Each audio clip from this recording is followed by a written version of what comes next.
Kbands Live 146 with Trevor Theismann. We were going to get into some exercises here. Let me give you a quick setup so you can pause the video, get set up, and then you'll be working out live with us.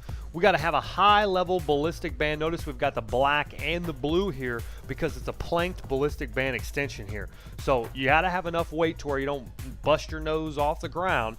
That lever's got to really slow down as we get towards the ground, so that's the resistance level that I need. You're also going to need your stability ball out, so go ahead and pause the video and get it set up, a new exercise rep for rep with us, and then we'll get into our question of the day. All right, remember now you're matching the reps and sets here, so we're moving on to the stability ball Pac-Man exercise.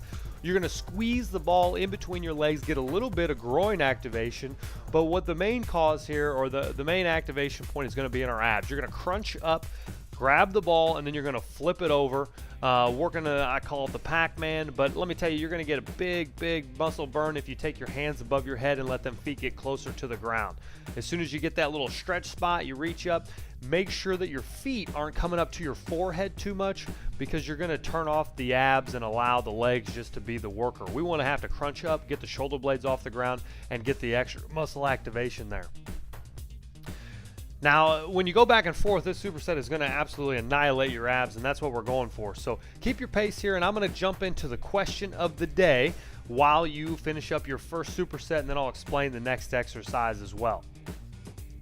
All right, the question of the day is, should you track your exercise to lose body fat and gain muscle? Now, let me tell you, there is exercise trackers all over the place. You see people different shapes and sizes, ages, all walking around with your Fitbits, your Apple Watches, your Garmins. Everybody's tracking everything. And let me tell you, I've been tracking my exercise for about 2.5 years. Every calorie I've eaten and every exercise session I've had. And I will say without a doubt, there is no need to track any exercise whatsoever unless you are a person that needs it for slight motivation when you're working out by yourself.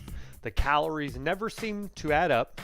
No matter what, if you track all of your exercise and compare it to the calories that they let you know that you should be able to eat, looking at these calibers and trying to play the game of the calorie game, you will not get results as time goes on. When you exercise for 2.5 hours with these exercise trackers and they pump out 1,600 calories burned, let me tell you, if you eat 1,600 calories over what your calorie requirement is, I promise you, you will not lose a pound of body fat in the long run. Now, if you're new to exercise, you're going to have that little bit of dip in body weight no matter what you do. I'm talking about the lifers. I'm talking about someone that wants to get in shape for a long period of time. If you get out there and you start tracking your exercise for 8 or 9 months, you're going to find out that it really has no correlation to body fat whatsoever, what that caliber tells you. And if you overeat into those calorie counts, you will not lose any body fat. I'll tell you that with a guarantee. So just know that there's not a ton of stock long-term for an exercise tracker. Let me be clear. If you are new to exercise, you will see a reduction in body fat almost regardless of what you do if you begin exercising and start eating a little bit healthy.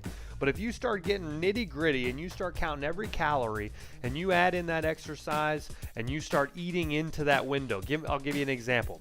I'm supposed to eat generally between 1,800 and 2,200 calories a day based on my activity level and based on my height and weight and all of those sorts of things. Well, if I do a 2.5 hour workout with big groups and my own personal workout, it can say that I burn anywhere between 8 and 1,200 calories. So if I eat 3,200 calories, I gain body fat every single time. So just know that some of these things are not just perfect tools that are giving you this number that you can completely eat into. You have to, diet is number one for losing body fat. If you are going to overeat every single day and hope that your exercise is going to melt away the pounds, you are wrong. You are not going to get anywhere in the long run. So make sure that if you're utilizing an exercise tracker, sometimes it's a good benefit for if you're working out alone and you need a little bit of motivation. Maybe you're trying to keep your heart rate at a certain level during the exercise. That can be a benefit. Maybe you're trying to get a certain step count every day just for fun, just to keep you moving and just to keep you wanting to exercise. Those are all good things for trackers. Is it going to help you reduce your body fat? Well, if your diet isn't where it needs to be, and I don't mean diet, I mean, is the lifestyle of your eating habits going to get you to a smaller body size? You are a reflection of what you eat. It's not a diet. Whenever you restrict your calorie intake and you do it for a long time, I'm not talking about a 12-week study, a 16-week study. I'm talking about a lifelong commitment of eating a certain way. If you don't eat at a certain level, or you're a reflection, what I mean is you're a reflection of what you eat. So if you are going to diet, well, as soon as you get to the point at which you want to be, you have to continue eating that level of food. It doesn't mean that you get to go back to your old habits. Your old habits make you gain the weight. So utilize the fitness tracker maybe for some motivation, maybe to get you off the couch, maybe to stay with it each and every day, but do not put a lot of stock in that exercise calories, because I promise you in the long run, it will let you down. Sorry for a little long-winded. Let's get on with the exercises, and I'll tell you how to set up the next superset, and we'll get moving.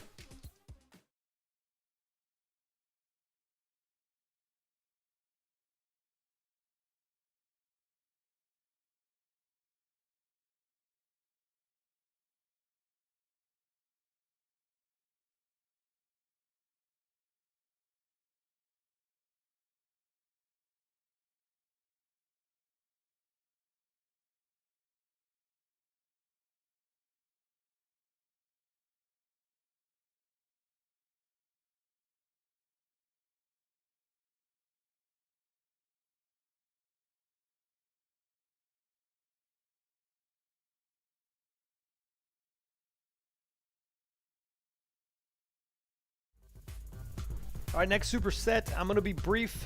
Since I've been talking so much, you're going to set up a lower level. I got level 2 fusion cables on the bottom.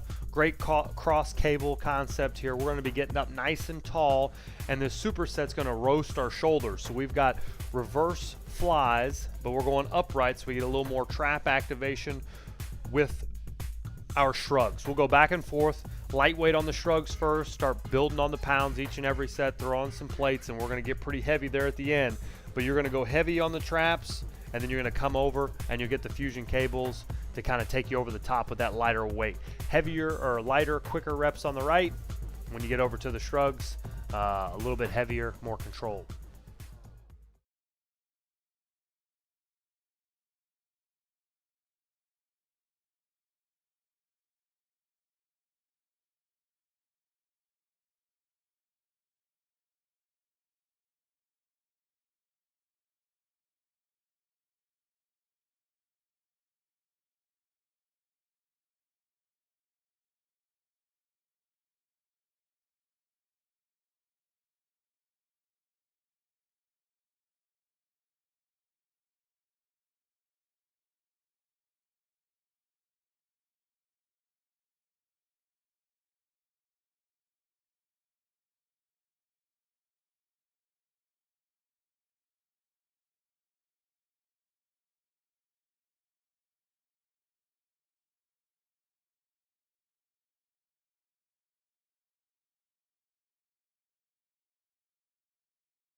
All right, strip your weight here. We're going to make it easy, though. We're going to stay in the same location, but we're going to clear our rack off, get the bar out of the way, and then we're going to mount your ballistic band low, grab a W bar, and we're going to be doing bicep curls compared or in addition to tricep extensions, but they're going to be bent over, elbows up high, and extend. If you do not have a squat rack, you can always use the fusion cables on the other side as well. Grab your W bar, put your fusion cable through your anchor strap on the lower mount, throw a level 3 through there, and then you can utilize the fusion cables and just slide them over the W bar, and you're going to be able to do the same type of exercise without the rack. The reason why we use this is it's just a little easier so you guys can see it when we film it, so we're a little separated and you can kind of see what's going on. But either way, we've got a level 3 fusion cable, or we got level 2 fusion cables for the tricep kickback, and then we've got the lighter purple ballistic band, so we can kind of get a lot of repetitions. We're getting towards out of the heavier stuff from the last set. Now we're going to really pump some repetitions. So anywhere between 15 and 20 reps on each side here.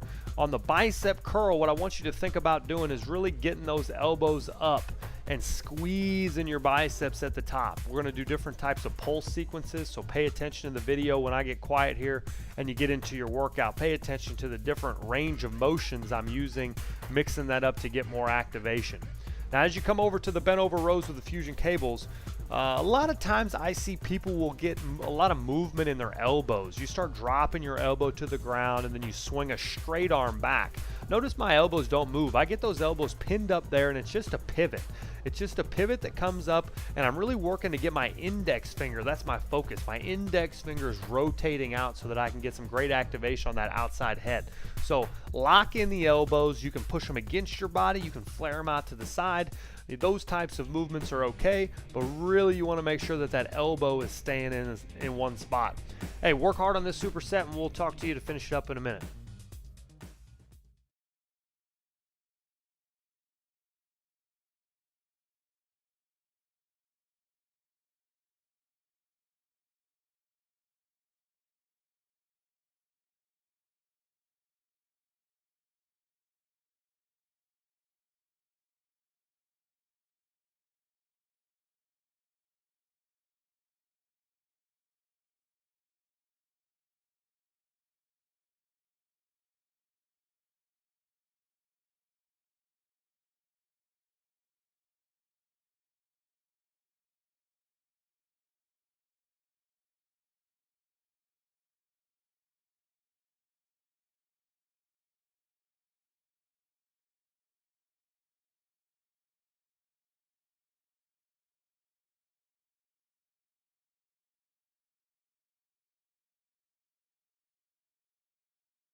Well, thanks a lot for joining us today in Kbands Live 146. I hope you have enjoyed the workout. It's been a pretty good sequence here, and I hope that if you have any kind of topics you want me to cover, please feel free to leave a comment, send us an email, and we'll start sneaking them in the videos to come. Thanks a lot. Have a great day.